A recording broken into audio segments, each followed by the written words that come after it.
Now, you may find it a little self deprecating that a chief learning officer is creating a video about how training or learning is not the solution. But interestingly, over my entire career living at the intersection of business, technology, and people, I've found that in organizations, academia, wherever you are, more often than not, training is not the problem, although it may be a component of the problem.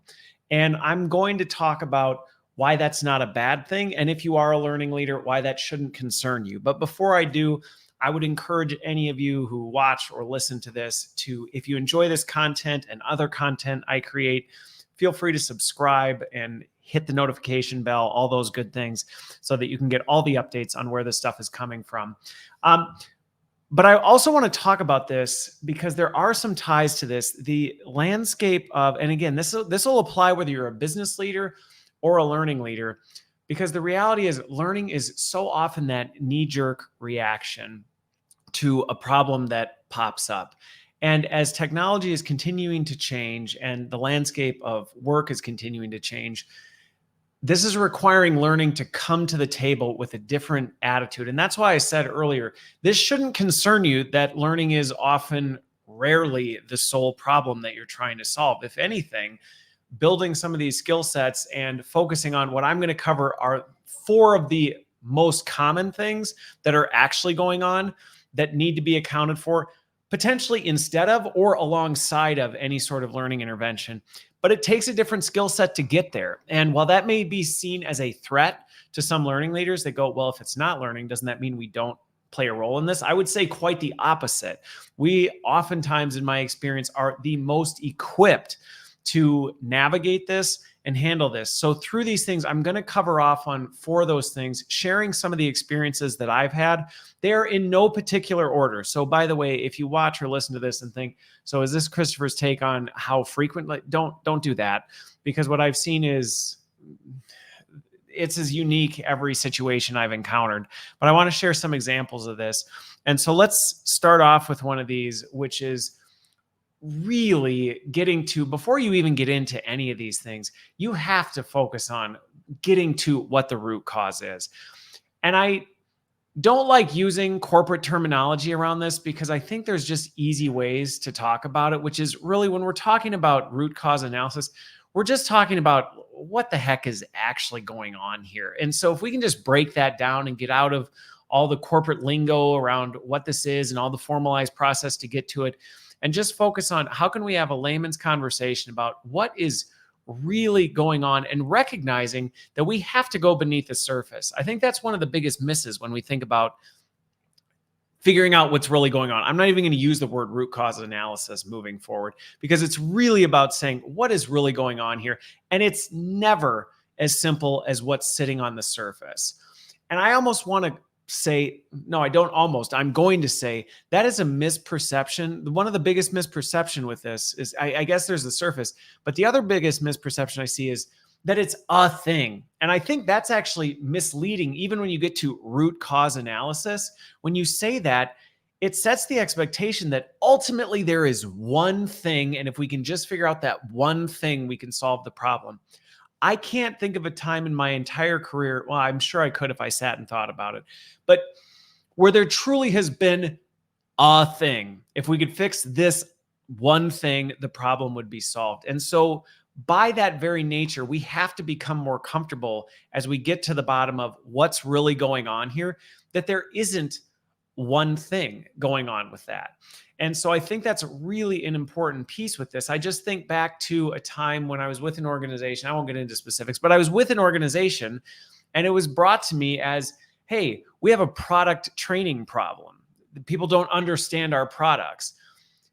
And as we dug into what's really going on here, there was some truth in the fact that they didn't necessarily understand our products, but there also was a whole host of leadership issues. There was dynamics with our customers. There was product development issues that came out of this. And so to just simply say like, well, what was the one thing?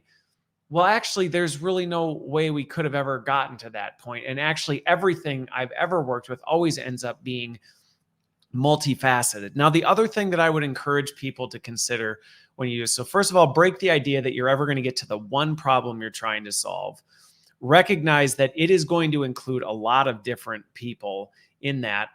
I think the other thing with it is it's about figuring that out through both data and people.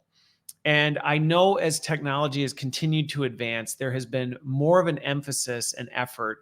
I think the pendulum swung a bit. It used to be, well, let's just go off what we get from conversations and what's in our gut in terms of what we feel is going on.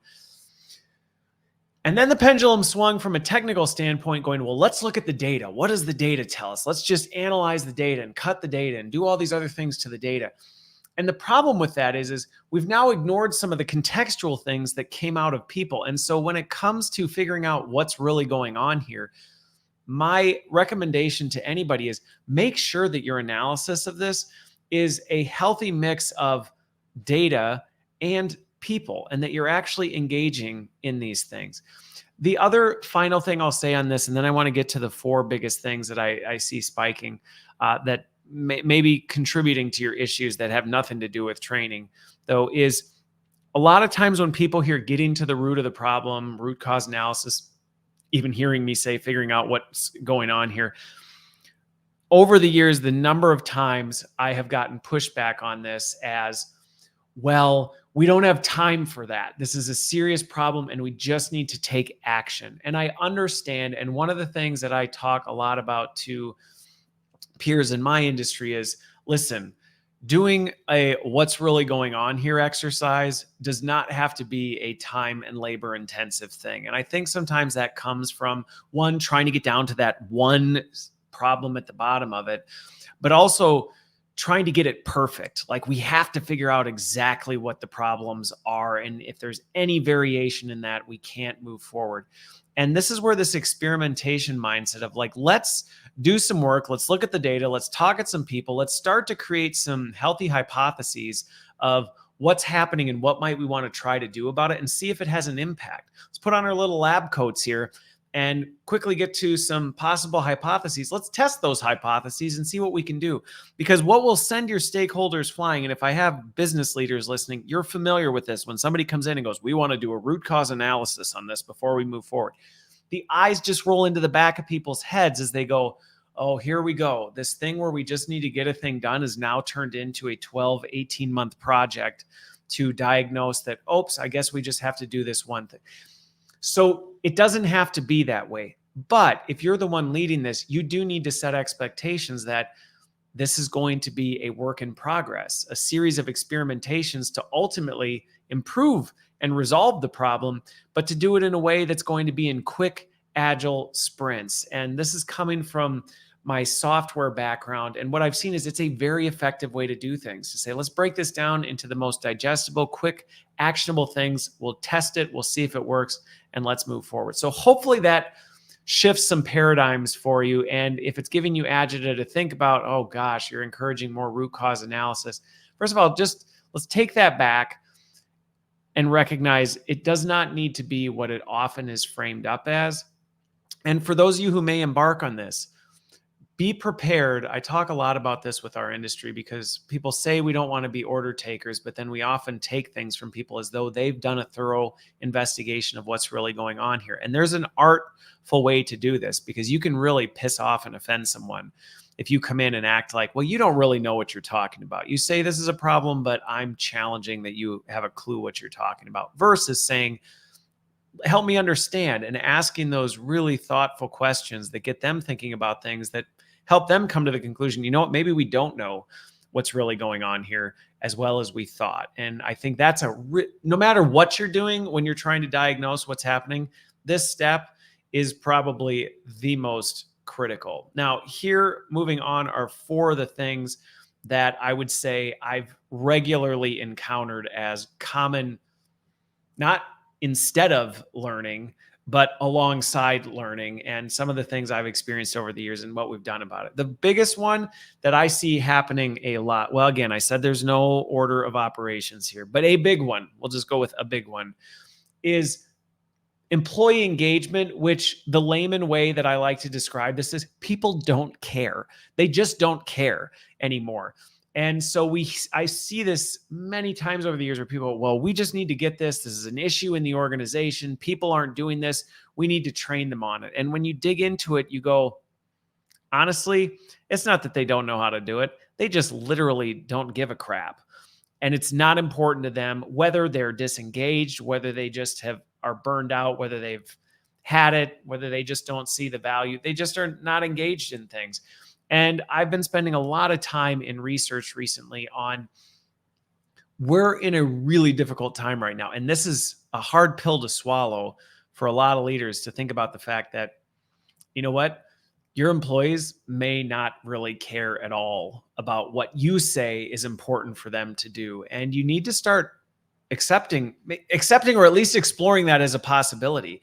I was looking at some research by I4CP about common words that people use to describe toxic workplaces. And you may say, what does toxic workplace have to do with this? Well, toxic workplaces is where you're going to often encounter people going, yeah, I know what you want me to do, and I know how to do it, but I don't care enough to do it. And if you're in that kind of environment, you have to figure out, okay, maybe there is a learning component in this, but how are we going to address that? And let me be the first to say, if you're a leader, you need to be more willing to take that hard look in the mirror and ask that question, even if what you see in the mirror you don't like.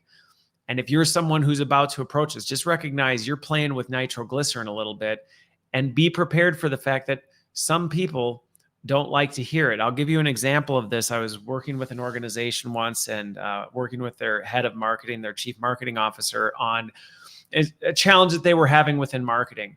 And as I did kind of both the data and people exploration of what really was going on here, people were miserable in the organization. They were not happy. And it really boiled down to, there were some minor learning gaps, but ultimately the vast majority of people said, they didn't say it, but their words said it when you were actually listening to what they were saying. They just, quite frankly, didn't care anymore. And that can be an overwhelming thing to consider. And I will tell you, it was not a popular conversation bringing that back to the leader to help them understand that it's not that people don't know or aren't capable of doing what you're asking. It's that the culture in this environment is so toxic, people don't give a crap about it, and they're not going to. And if we don't fix this, all the effort you throw into this is not going to improve. And as part of that, this is where often you have to take a leadership component in addition to whatever learning intervention and cultural component that you have to address. You have to start digging into it, which again, this is where you're going to run into some of those, but we don't have time to tackle this. And you are not going to win every one of these battles. There are going to be folks, and you're going to need to learn how to pivot and say, well, what can we do quickly? But you cannot let this drop, because I can't remember which report I was just reading about this. But when you actually start looking at the quantitative implications of low employee engagement in toxic workplaces, you're not going to get anywhere. And you may be able to solve a short-term problem. Maybe this is where you start seeing the stick come out. And well, maybe if we just beat people hard enough, we can get them to do it. And maybe you can for a period of time, and then you've further exacerbated the problem, and you've just made something worse. And then when the rubber hits the road and there's something really critical, you're not going to be able to do it. So this is one, when I see issues when it comes to employee engagement or cultural issues, I personally get very spirited in the solution on this. And how do we not let this go as part of the problem? And you may need to pull in other people, going back to the root cause piece, or what's really going on here.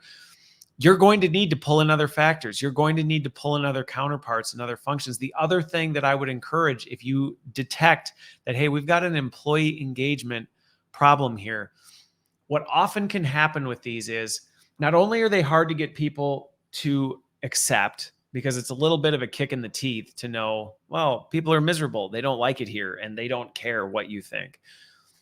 Even if you can get past that, the tendency is to want to say, all right, let's get in a conference room and let's brainstorm a solution that's going to solve this problem. And the reality is, while that may sound like the best path, that's actually the worst path, that you can go forward. And one of the best things you can do is actually invite the people who are lacking in engagement, who are not terribly happy and don't care, into the solution. Have them come into it. And I don't think you only should do this when there's an employee engagement gap as part of this exploration, but especially in those situations. But I think overall, this is a great way to actually include folks in the process, in the solution, and saying, here's what we're really trying to accomplish, and call it out. I'm surprised how often we dance around this when everyone in the room knows that people aren't happy and things aren't going well. How powerful it can be when you acknowledge that elephant in the room and say, we get it. I understand that things are not going well. And I have over the years been told so many times, I don't know that we're ready to open that can of worms. What are people going to do? And consistently, I won't say I've never had issues with it, but consistently, it has changed the tone of the conversation when we acknowledge, look, we know this. We see it. We're hearing it. We understand. We want to accomplish this problem. We want to solve this problem, but we don't want to do it ignoring what's going on here. And in order to do that, we want to bring you into the solution. How can we solve this problem while at the same time solving this bigger thing that's actually going on here, this systemic issue within the culture that we need to tackle in order to move forward? And I'm not promising you that magic unicorns and fairy dust is going to suddenly come out of the vents and you're going to have magical solutions. But time and time again, I have consistently seen that kind of approach can be one that can radically transform something in a way that rolling out a workshop or a training initiative or even a well-documented communication campaign just literally will never accomplish. Moving on to opportunity number 2 in here, process inefficiencies, or how we want it to work doesn't work, is the way I like to describe process inefficiency. Sometimes I know some of my process friends who listen to this, they would just go, oh, please don't talk about it like that way. They're all into the Six Sigma and lean terminology. But really, this is what we're talking about, where it's like, well, why isn't it happening? We need to train them on it. And you go, well, the process sucks. I mean, I get that's what you're hoping comes out of this thing, but let's just take a look at this and recognize the fact that it just doesn't work that way. So I'll give an example of this where I was with an organization, and as it turned out, one of the things that we got looped into was there was a perceived desire for sales training, or not sales training, sales force training, system training, because consistently people were not putting the right information into Salesforce type of a thing. And there was some opportunity for that. Again, going back to, is a learning intervention often included in this? There absolutely was. There was some support required for how to use Salesforce. But as we dug into it, and this actually came out, and this goes back to what I said before, you need to mix data and people, because the data just told us, here's everything that's wrong in Salesforce. Here's where all the wrong data is going in. Here's where all the timing and isn't happening. But one thing that the data indicated that actually helped us do a further dive into it was we started looking at when all the data was getting put in to the system. And we noticed it was consistent, and it was after hours, or at least after business hours. And we're like, that's strange. Why is all this stuff happening? So rather than just look at the data or ignore it, we decided to have conversations with people and started asking around as to why is this happening? We noticed this in the data. Help us understand what's going on. And as it turned out, these sales teams are out driving around all day. They don't want to open their laptop and go into Salesforce and fill out a bunch of gobbledygook in the middle of their day. And so they wait, and they do it at the end of the day. And now it's impeding on their family time and all this stuff. They're getting home late, and they're like, or they just don't do it. Contributing to problem number 1, we now have a cultural issue and a toxic work, because people are like, I never have work-life balance. I got to do all this stupid crap at work, and I can't do it during the day, so I got to do it. So now culturally, they don't care. On top of it, the process is broken. We're telling people you need to do this, but we don't fundamentally understand that the way work is happening it doesn't work the way we'd like it to. The process of go in, do your sales call, do this, then come out, then put your information in so that you don't forget. It's broken. And so as we got into it, what we wanted to do was we wanted to say, well, why don't we actually fix that issue in addition to what we're talking about? Now, the important part of this is we had to, and this is one of the things that happens all the time, is people don't always take the time to understand what the process is. You can't fix a process if you don't know what it is. And you may be going, oh, because you're thinking, oh, I know there's sticky notes and process mapping and all this. And it can be, or it can be like in this instance, I'm just going to go actually talk to some people and go, how does this actually work? When it comes to Salesforce, how do you do this in your day-to-day? And they share with me how it works. And I go, well, that's not really what the process is, because I know what the process is supposed to be. And what you just described isn't it. Help me understand why that's not happening. Well, here's why. I have this many calls I have to make it to, and I can't get that done in this amount of time. So the only time I can get it done is at night. And then I end up forgetting most of the stuff. And so I just don't do it, or I whip it through and I don't put things in. Okay. Well, now we can start with this. We've actually said, here's what the process was supposed to be, which if you haven't done that, you have to start there. But we knew what it was supposed to be. We went out and validated, and we went, well, that's not how it's happening. What are we going to do about this? And as we started looking at it, we started to say, you know what? What if we could use technology to allow people to voice input their Salesforce data while they're driving in between calls, while it's fresh in their mind? We're not asking them to disrupt their workflow and pull out their laptop, try and connect to the Wi-Fi hotspot and do all this other junk, and just have them automatically do all this and have it intake and then be embedded in. And magically, wouldn't you know, we solved this problem significantly with very limited training. Really, the training then ended up being, how do you use this and how do you do error corrections? And really then all people had to do was, if they missed something or needed to correct it, they would take care of that later. But this is one of those things where the number of times I see broken processes because someone in a conference room somewhere had a brilliant idea of how a process should work, but didn't take the time to understand, how is it actually working in the field, in the trenches? How does this actually play out? And then they try and fix it. And then they just fix a problem they don't understand with a solution that they don't understand, which doesn't solve the problem. It just goes south really quick. Now, somebody who's watching or listening to this may hear this and think, and I hit on this a little bit, this could be, again, we don't have time for that. We've got to get this done. The number of times I hear we don't have time for that. We're so busy pushing a rock wagon with stone wheels, we don't have time for the Tesla. Just, if you're a leader, just think about that for a minute, because how much of this stuff are you putting time and effort into that ultimately is netting you much lower gains in the long run versus if you took the time to do this? But the other thing that I would say for those who are responsible for leading this, I get where this is coming from, because the number of times people have said, we need to do a business process improvement initiative, and we got 24 months, we're going to map this out, and we're going to do all this, and we're going to solve all these problems at once.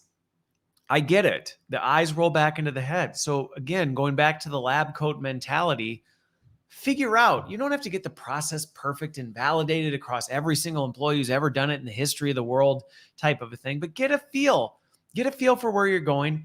Diagnose the most impactful areas where the process is broken and see what you can do. That's where, going back to this example, that's where we figured it out. We figured out the biggest issue we had was the only way people could put their input in without completely disrupting their workflow was to do it at night. Well, what if we didn't have to require all this disruptive workflow to input your stuff and you could do it vocally? Problem solved. So we were able to isolate the biggest problem we could solve for. And then from there, were there other problems we fixed over time? Yes, absolutely. It's not that that's where we stopped, but we were able to move very quickly on solving that problem when we did it the right way. So process inefficiency, or how you want it to work, just ain't working, is another key area that you may want to consider and think about. How do you dig into that as you go into it? All right, number 3 is poor communication, or we just haven't been clear on this. And let me just say, I don't think we always understand how many times you have to tell people something before they get it. Now, as a father of 7, I am all too familiar with this. I'm reminded of this every single day. I literally just told you, can you take this out to the garage? Huh? Take this out to the garage, right? I mean, I am constantly reminded that even the most basic things that we often take for granted, we don't realize that is going to take time to get across. And one of the things that I encounter with this all the time is we forget that because we're involved with something, we are already so much further along in the change curve than other people. And so I have heard the conversation many times where somebody goes, well, this isn't that big of a change. There's really not that much to tell people. And it's like, well, you say that now that you've been working on this project for 3 to 6 months. So I get, of course, to you, this seems like nothing. But to somebody who has zero inclination, even if the change that you're telling them is happening is business as usual, it's still going to take some repeated messaging to say business as usual. Did I remind you? It's business as usual. No, see that thing that you think you're changing now? No, it's not that, because remember, it's business as usual. You are going to have to repeat that. Now, the other thing we have to stack on top of this is I was digging into some research on workplace distractions, and the volume of workplace distractions and competing priorities, as well as with as volatile as things are right now, literally things are changing on a dime. We often don't take all those things into account when we're looking at our initiative. So we look at our initiative and go, well, when I look at ours, there's not really a whole lot going on here. This should be pretty straightforward. Not taking it into account, you're in the center of an F5 tornado that everyone who you're trying to reach, they're in the center of that F5 tornado. And you're like, well, when I look through my telescope, I don't see all that much going on. This should be a straight shot with great success. And then you actually shoot the dart and it doesn't even come close.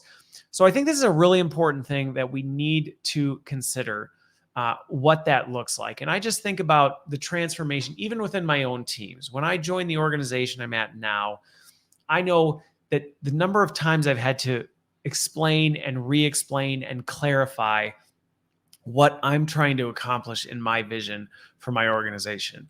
And the clarifying questions, because every situation, and I remember this as a math teacher dealing with this, where you'd go, remember now AX plus B equals C. And it would be like, well, what happens if it's 2X plus, and you're like, oh my gosh. But you got to remember, this is just the human condition. And so I remember when people are faced with new situations that you didn't explicitly give instructions, never mind the fact that in explicit instructions, you're still going to have to repeat it. But suddenly you throw 3x plus 1 equals this. You make that 3x 4x, and suddenly people's brains just go, wait a minute, this is a different problem. Does business as usual apply here? You said business as usual applies to 3x plus 1. Does it apply to 4x plus 1? Yes, business as usual. Remember that. So I don't say this disparagingly, but because I would put myself in the same camp where I'm constantly having to go, wait a minute, what's being said here? Type of a thing. And so I remember I joined an organization once, and there was a fantastic person on one of the teams that worked for me who was adamant about communication campaigns around everything we did. And I remember this was early in my career going, this feels like a lot of ancillary work. This is some of my growing and maturing. I remember looking at this going, I mean, why are we putting this much effort into something that seems so simple? But I remember she was adamant, and we worked together because she had to meet me where I was, which was, okay, I think we're getting a little over the top bureaucratic, like we're adding an overkill amount. How do we simplify? But she also was one to go, but it can't ever be, we take it off. And that's where we met in the middle, where I was continually saying, let's simplify. How do we cut through the noise? How do we do some of these things? How do we get creative in simple, fast ways? Because some people hear communication campaign and go, oh, great. So our initiative that we could have rolled out last week now is going to take 6 months. Well, it was going to take 6 months anyway. You just didn't realize it and thought that by sending the one email on the first day that it was done, when really the change actually failed because it actually needed 6 months. You just didn't give it to it and thought, we'll make it happen. And so I think growing and accepting that and going, okay, How does that work? Now, as you're doing that, it's really important to understand what are your ways of assessing whether people are getting it? What are the different channels that you're building into that and being creative with that? Because it's really, really easy to get personally attached to this stuff and recognize and start to see that when people aren't getting it or they aren't resonating, you take that as a personal attack. They don't get it because they don't like me or things like that. And so I think this proactive approach that I learned and then continued to grow on from this individual early in my career who really just pushed this idea of every change, even the most simple changes, plan accordingly and build the communication into that. And the other thing that I would just encourage, going back to, I use the lab coat example all the time. Throw your lab coat on this. Some of the ways that I've done this, I have found so many times it's been a great way to engage my teams on this. So if you're hearing this going, well, we're not really communications people, this isn't really our jam. Great. Well, you probably have some people on your team who really are into this and who may have skills that you're unfamiliar with. It's also a great way to start experimenting with your audiences. And one quick example I'll give with this. I remember this individual on my team who said, we'd taken this advice of let's make sure we always build communication into everything we do. And they had the brilliant idea of saying, we know there's all these distractions, there's all this noise. I'd love to do a satirical newsletter campaign, kind of poking fun at this problem and highlighting how what we're doing is a solution. Now, let me tell you, if I'd asked for permission to do this, the answer would have been a resounding no. And I know because when we sent the first campaign, I got dragged into somebody's office and lit up and down for what we sent, only to have them then later apologize when they realized that it worked extremely effectively. Now, I'm not suggesting that you go do what I did, but what I'm saying is that was a wonderful example where we said, all right, we need to acknowledge this. This can't be some bureaucratic over the top thing. Yet at the same time, we need to have a simple way to continually drip campaign to people what's going on. And let's get creative. Let's try some new things. That actually then fueled innovation in the way we looked at how we approached other problems in the future, because we said we learned something about what grabs people's attention and what cuts through noise here that challenged us and gave us credibility to experiment with things in the future. But all that to say, one of the biggest messages is do not underestimate that just because you think you've told people, they know what you're talking about and that it's been received. Just better to over communicate, because you know what? The worst that happens, people get it. They're just going to ignore what you send anyway. And I think those are some of the engagement metrics that you can start to see when you go, okay, people are starting to drop off. I think it's pretty clear people are understanding. We're seeing the change come to light.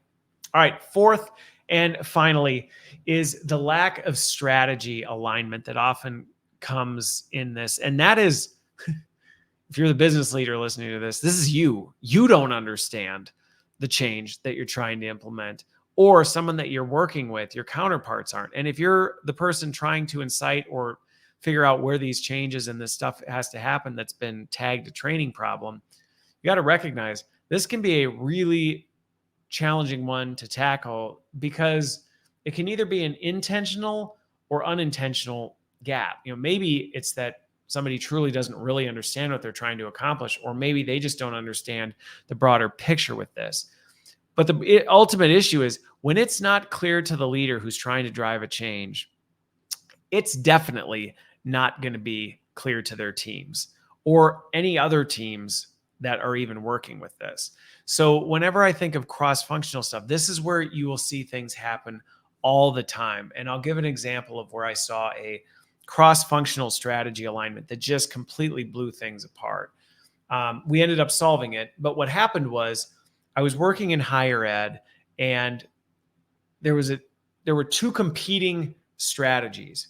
One was we wanted to dramatically improve the student experience. We wanted to give them an extraordinary student experience. And over here we had operations that was all about measuring efficiency of how student engagement, specifically around tours for new students, how that was happening. How do we do it quickly and efficiently and make sure we're getting the maximum number of students through this process as possible? So as you can imagine, I'm guessing I don't have to paint much of a picture, but I won't assume that, given I just said don't assume that your communications make everything clear. We got over here saying spend as much time with the students, extraordinary student experience is great. Over here you've got speed and efficiency is number one. And now we're looking down and we're looking at the people who are responsible for doing this. And we got one group that's saying we need to teach them to spend more time with students. And we got this group going, we need to teach them how to be more efficient. And the poor people on the receiving end of this are going, kind of looking around going, are you all talking to each other? Because I feel like you're talking out of both sides of your mouth. This is why I would encourage anybody who's involved in business process improvement or learning for that matter, you have to be working cross-functionally with this. One of the most effective things I've done in my career is be extremely intentional about building relationships and integrating myself into all of the different functions in the business. Take a look at your calendar. Here's an exercise you can do. Go take a look at your calendar right now. And when you look at your calendar, you notice that it's always the same people you're meeting with. And maybe they're all from the same function. That's a problem. You need to take the time to figure out who else in your organization should be part of your regular cadence, or what meetings you may need to have to actually ensure you're encouraging this cross-functional stuff. Because this is where what happens. Going back to the example I shared, the head of student experience and the head of operations did not have connection points. They were completely unaware of the fact that they were both driving competing strategies. So their teams were aligned to their strategies, but the problem was the poor campuses on the other end were like just trying to figure out what was going on. Now, granted, can this happen even within your own teams? Yes, I can give examples over the years where I've had leaders in my own teams where I've had to make sure our strategy was aligned because one of my teams is being told this and the other's being told this. And we've had to come together and say, hang on, no, this is ultimately what we're trying to accomplish here. And I think with this one, what I would encourage on here is finding ways, because where people's agita or even just defense response systems start to kick in on this, is that this often ends up resulting in conversations of, well, whose priority is going to take second? And let me just say that my experience has been that's a false dichotomy. A lot of times, I mean, you may have to prioritize, but there is this sense sometimes that people go into this when they hear strategy alignment, and the mentality of coming into it is, well, whose strategy is going to lose then? So going back to my example, is the student experience strategy going to lose, or is it going to be ops and efficiency? Which one takes second place? And ultimately, as we dove into that experience, we started saying, maybe it's both. Maybe we redefine what we mean by efficiency. And what we ended up doing was finding some technologies that actually allowed us to work with multiple students at once and create extraordinary student experience by extending the experience outside of the tour. So we said, well, hang on, we're limiting ourselves here because we're saying extraordinary student experience can only happen in the tour. Operations is saying efficiency means we have to do this. Then they are in competition. When we suddenly broke this apart and said, who says student experience has to stop there? What if we started considering other ways that we're engaging with these students post-tour, and we focus less of our time on, we've got to get everything in the tour? That now freed us up to say, okay, well, let's redefine what this is, going back to process inefficiency and saying, what does a good process look like? As we started deconstructing this problem into holistic chunks, we started to say, well, actually now, as we build the pieces back together, we can actually reimagine what that looks like. And so as you think of strategy alignment, I think some of the biggest takeaways on this one are to think about who is it that you're collaborating with, and making sure you're collaborating cross-functionally with people outside of your normal circle of influence. But also taking the time, if you're doing all of these things we talked about, and actually doing a root cause analysis well, or breaking down what's really going on, you should be able to start deconstructing things in a way that historically you may have looked at problems and said, there's just no way we can solve it that way. And if you're doing this right, I think what you'll find is there's far more paths through the immovable objects than you may realize. And I think that's a really important thing to consider in any of these things, that if you're landing the plane the way that you can, and again, it's an art and a science, I think you can get better results. And I've experienced it after 20 plus years doing this. I've seen things that people have said, this is an impossible task, turn into a very possible task with results that are far better than they ever imagined. So, concluding this up, I just ultimately, whether you're a business leader or a learning leader, anytime you're thinking there's an issue and training is the solution, just make sure that that isn't the only solution you're exploring, because I have never in the history of ever seen that be the sole solution. Just like none of the four things I described they are never the sole solution. They're never the sole problem in this. It is always multifaceted. And with each of those, think through those. And if anything, also remember that doing this work, everything I described may sound like it's time consuming. It doesn't have to be if you're approaching it with an experimentation mindset. And that's a shift that you have to take. If you're trying to get it perfect, perfect is the ultimate enemy of progress. And that doesn't mean you throw caution to the wind and just charge forward. Actually, everything I've just described is quite the opposite. It's about putting a relentless intention on all of it. But that doesn't necessarily mean you've got to beef this thing up to the point where nothing's getting done. And yeah, if anything, I would invite all of you to take some of this and take a second look. Take a second look at the different problems that you're facing from a variety of perspectives and see where those things are showing up. And if you have questions on how you might solve for them, don't hesitate to reach out. Have a good one. Hopefully you found this helpful.